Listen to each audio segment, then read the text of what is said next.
का जो left hand rule है वो आ सकता है पेपर में, तो तुम्हें अपनी भाषा में लिखना है, ठीक है। मैं केवल बताऊंगा। देखो तो बुक में भी दिया है, बुक से लिख लेना, ठीक है। देखो देखो ऐसे देखो,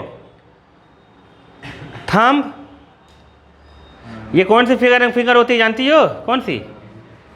फर्स्ट फिंगर या फोर फिंगर? कौन सी? ये फोर फिंगर। और ये क्या है? Middle finger.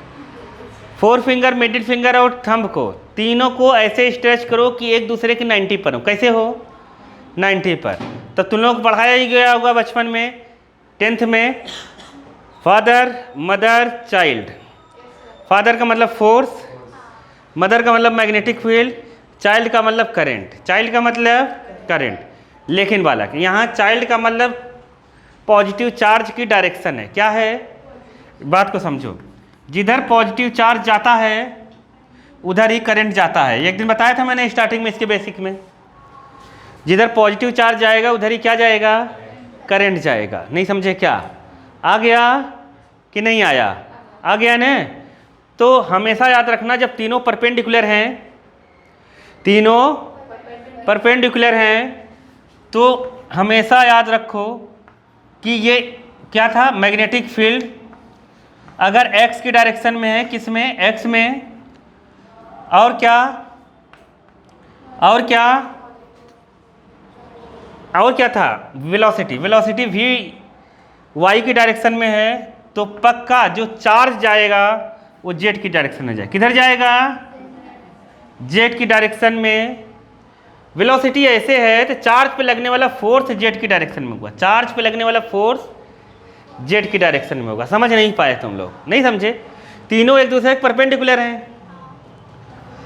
अगर मैग्नेटिक फील्ड x, समझ गए, और उसका मोशन y में है, तो फोर्स किधर लग रहा होगा उस पर? z में। नहीं आया समझ में? नहीं आया क्या समझ में? नहीं आया? अगर समझे कि नहीं, क्योंकि तीनों perpendicular x axis, y axis, z axis. नहीं समझे? अगर मैग्नेटिक फील्ड, जैसे तुमसे ऐसे कह दिया, अगर मैग्नेटिक फील्ड y एक्सिस पर है, कहाँ है? y एक्सिस की डायरेक्शन में, और जो वेलोसिटी है उसकी, मतलब चार्ज जो जा रहा है वो z एक्सिस में है। किधर है? z एक्सिस में। देन तब फोर्स क्या होगा? फोर्स क्या होगा? x axis. नहीं समझ पाए? तो ये फोर्स की डायरेक्शन है। कैसे? क्या बताया था इसने? फोर्स की डायरेक्शन। क्या बताया था? फोर्स किधर लगेगा? क्या बताया था? फोर्स किधर लगेगा, मतलब जा इधर रहा है, फोर्स लगने के बाद वो किधर जाएगा, ये है। नहीं आया? समझ गए? जैसे हमने भले से ऐसे डाला, लेकिन फोर्स लगेगा दूसरी तरफ जाएगा वो। नहीं समझे? समझ गए? तो ये एक्स एक्सिस के तीनों, क्योंकि एक दूसरे के क्या है? परपेंडिकुलर। तो अपनी भाषा में इसको लिखोगे कैसे अगर लिखना है? व्हेन वी स्ट्रेच, क्या क्या स्ट्रेच करें? थंब, फोर फिंगर एंड क्या? मिडिल फिंगर, क्या? Mutually perpendicular. क्या? Mutually perpendicular. म्यूचुअली मतलब समझ गए कि नहीं? म्यूचुअली एक दूसरे से क्या हो?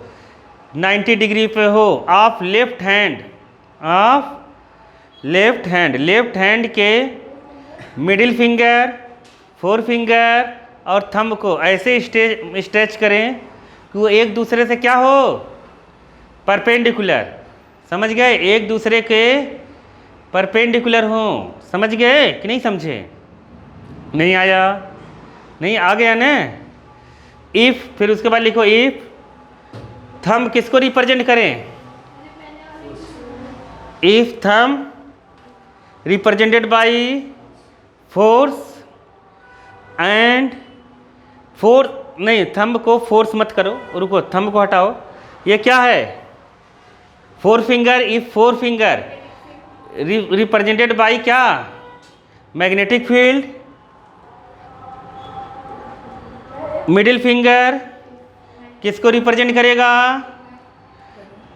करंट मत लिखो, क्या लिखो? Velocity of charge. Velocity of charge, then तब क्या होगा, तब क्या होगा, thumb represented by force of charge, मतलब फोर्स एट चार्ज, समझ गए, फोर्स एट चार्ज। नहीं आया, मिडिल फिंगर किसको रिप्रेजेंट करेगा, velocity of charge.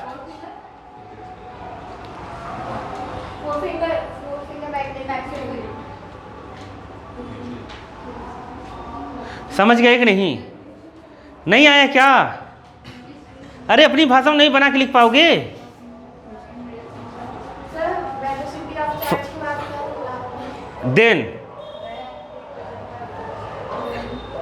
Then force किसको रिप्रेजेंट करेगा, थंब, यही लिखाना है लास्ट वाली लाइन, नहीं समझ पाए?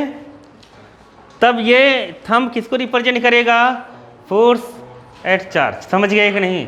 अपने मन से कुछ भी लिखो, बस सही लिखो। समझ गए कि नहीं आया? एक दूसरे का ऐसे फैला लें, समझ गए? इससे ये हम लोग कहाँ पढ़े हैं पता है? वहाँ 10th में पढ़े हुए हैं। वहाँ करंट कैरिंग वायर पे लगने वाला फोर्स भी इसी ने बताया था। किस पर? करंट कैरिंग वायर पर लगने वाला फोर्स, सेम जो अपने घर पे मोटर है, सेम इसी फोर्स से चलता है। समझ गए? आगे चलें? समझ गए कि नहीं? तो बुक में भी होगा कहीं लेफ्ट हैंड, ढूंढो, देखो